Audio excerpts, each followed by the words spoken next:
Did you know that the word JavaScript is owned and trademarked by Oracle Corporation? Did you know that if you want to use the word JavaScript in a domain name, a product name, an organization name, you need to license it from Oracle and pay them an exorbitant amount of money, something that many organizations do or are threatened with on a regular basis. This may seem asinine, considering how utterly ubiquitous JavaScript is as a language at this point. If you remove JavaScript from, say, the web, things change in very fundamental ways. And yet, that is the situation we are now in.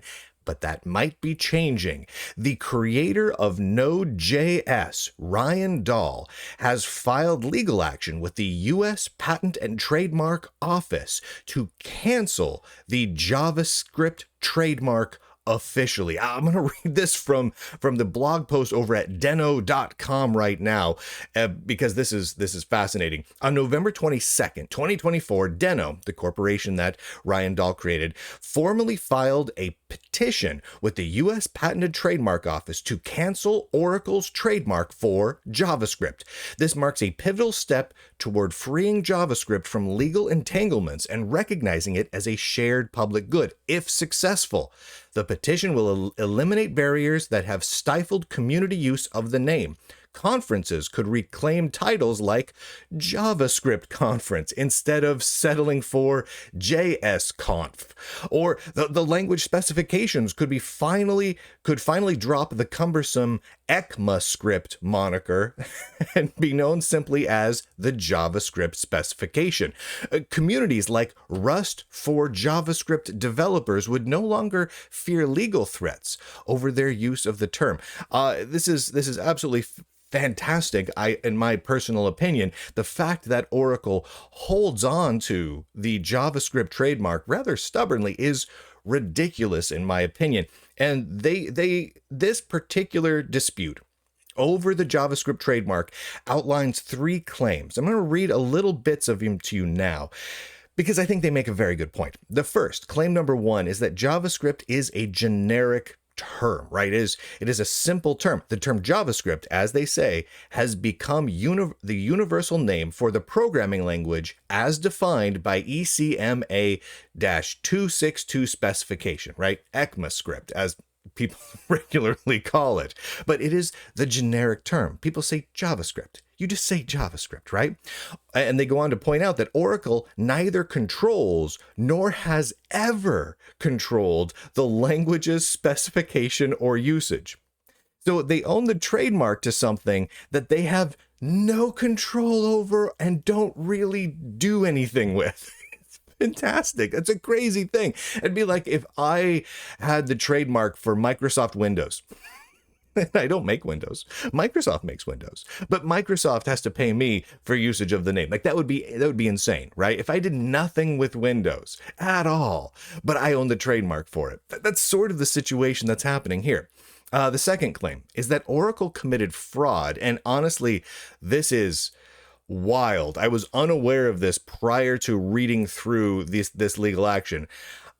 Quote, when Oracle renewed the JavaScript trademark in 2019, so 5 years ago, it submitted fraudulent evidence to the U.S. Patent and Trademark Office. This is real. I was looking into this today. This is absolutely a real thing. This included screenshots of Node.js, a project founded by myself, by Ryan Dahl, and entirely unrelated to Oracle. Presenting Node.js as evidence of Oracle's use in commerce violates the integrity of trademark law, and the U.S. Patent and Trademark Office likely relied on this false evidence to renew the trademark, which potentially invalidates its renewal. This is a real thing. When Oracle, who had the trademark, right, they inherited it when they got it all from Sun, right? Because Sun had the trademark for JavaScript, and well, gobble, gobble, gobble, gobble, in comes Oracle. So Oracle now has the trademark for JavaScript, but they never did anything with it. They still wanted to hold the trademark, though, because they can threaten people with it and maybe they'll want to use it. So they renewed the trademark in 2019. and they used screenshots of something that they had no involvement with whatsoever. They don't make it, Node.js, in order to prove that they're developing JavaScript stuff. See how crazy that is? Claim number 3. The trademark has been abandoned.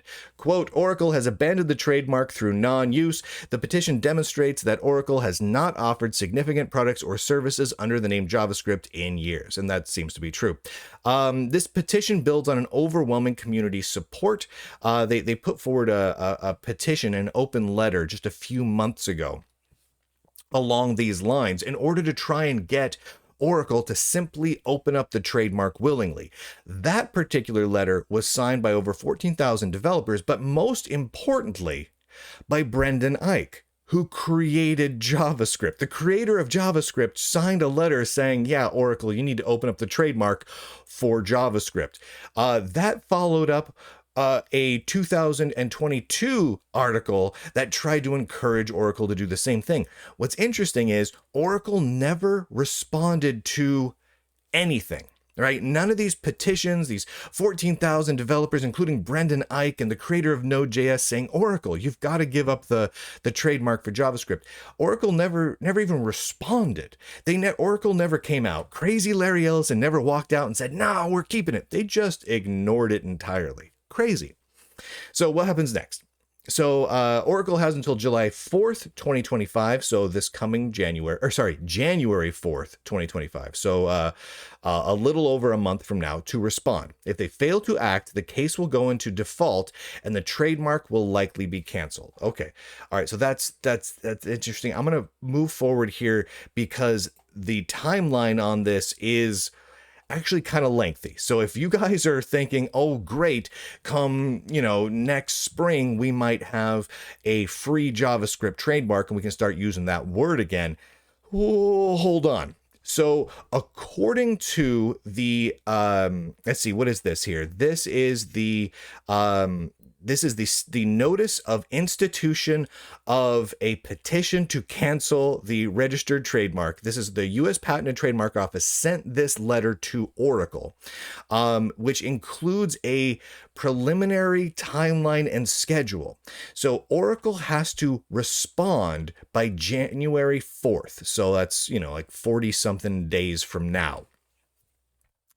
Then there is a series, if they do respond, there is a series of events that occur roughly once every month or once every couple of months over the course of all of 2025, leading potentially to a trial, a request for oral hearing that could occur as late as 6/8 of 2026. So halfway through 2026. So we are potentially a year and a half, depending on how all of this shakes out, away from potentially JavaScript becoming opened up, so Oracle would no longer hold the trademark, and that's assuming that it all plays out in the favor of the plaintiffs in this particular case. Now, this is I think a really good thing. JavaScript should be opened up, and I'm going to read just a little bit of this to you here because I think the background here is important. This is from the original letter that was published in September by Ryan Dahl, the creator of Node.js. Quote, in 1995, Netscape partnered with Sun Microsystems to create interactive websites. Brendan Eich, the man, that was my interjection there, famously spent only 10 days creating the first version of JavaScript, a dynamic programming language with a rough syntactic lineage from Sun's Java language. As a result of this partnership, Sun held the JavaScript trademark. In 2009, Oracle, gobble, gobble, gobble, acquired Sun Microsystems and the JavaScript trademark as a result. The trademark is simply a relic of this acquisition. Neither Sun nor Oracle has ever built a product using this trademark. That's a real thing. If you go back and look through it, Sun and Oracle, they never built anything, as far as I can tell, and as far as the creator of Node.js could figure out as well, they've never built anything using JavaScript, meaning they've never really exercised it, never really used that trademark. I also want to point out the fact that I want to reiterate this, that that when Oracle renewed it, they committed fraud. When they renewed their trademark, they committed fraud by claiming Node.js as an Oracle product, which it was not. But this is my favorite bit.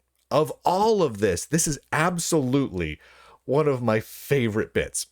Brendan Eich, the creator of JavaScript and a co-signatory of the letter to open up the trademark, wrote in 2006, quote, this is a real quote.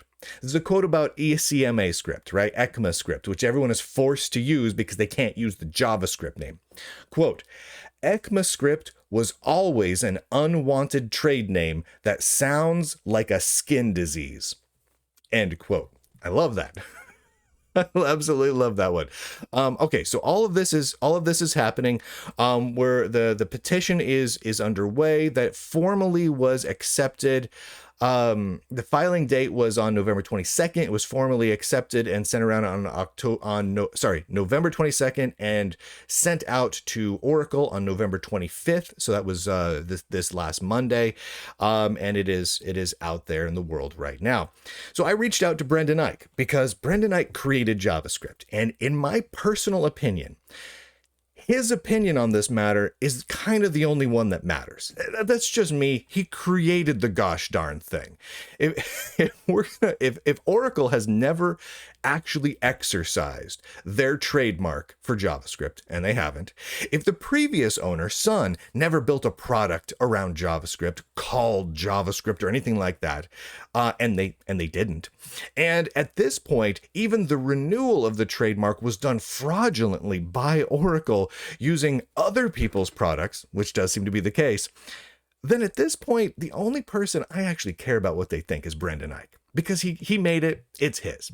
So when I reached out to Brendan Eich, and it's the day before Thanksgiving. And everyone's getting ready here in the States for Thanksgiving holidays and Thanksgiving dinners.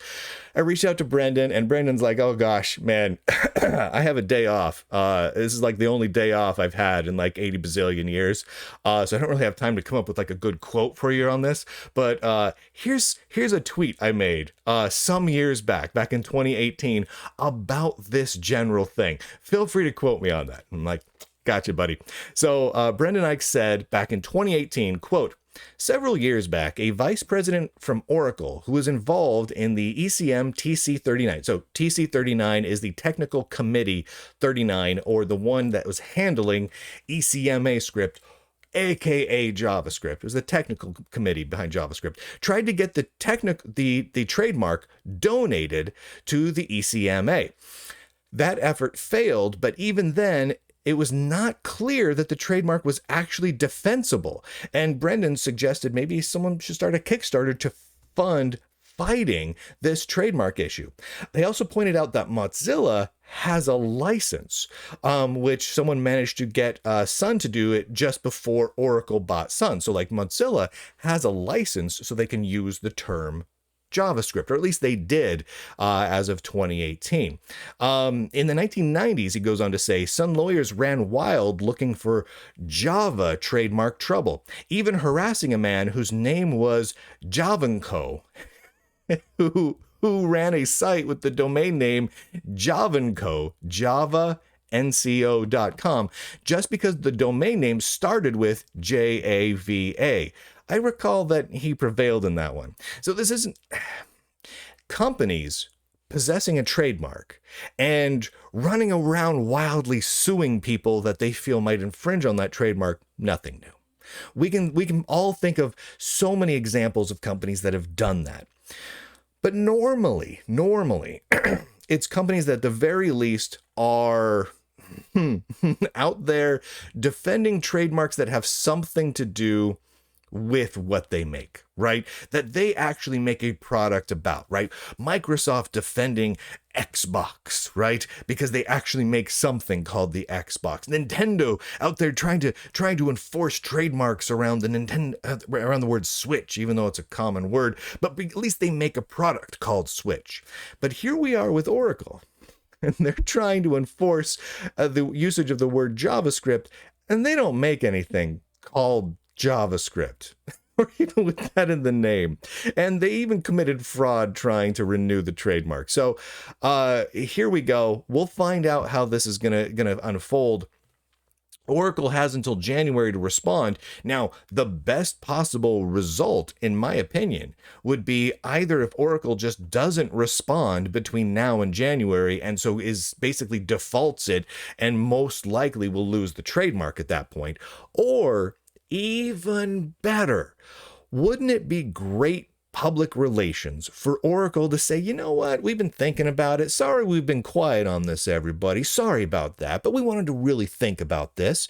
And you know what? We want to just donate the JavaScript trademark to the public usage, to the ECMA or some other organization, so everyone can use the term JavaScript in any JavaScript related thing, right? Wouldn't that be a nice thing? Wouldn't that make people feel more fondly towards Oracle? Wouldn't that go a long way to generating a little goodwill, which, let's be honest, Oracle could use?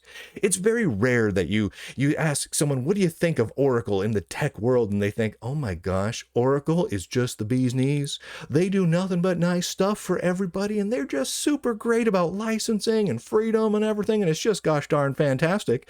So this would go a long way towards building a little bit of goodwill.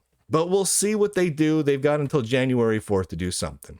And with that, ladies and gentlemen, boys, and go to Lunduke.com, by the way. Lunduke.com is a great website. You love it very much. Boys and girls, nerds and nerdettes, ladies and gentlemen across the inner tubes, I do declare, end broadcast.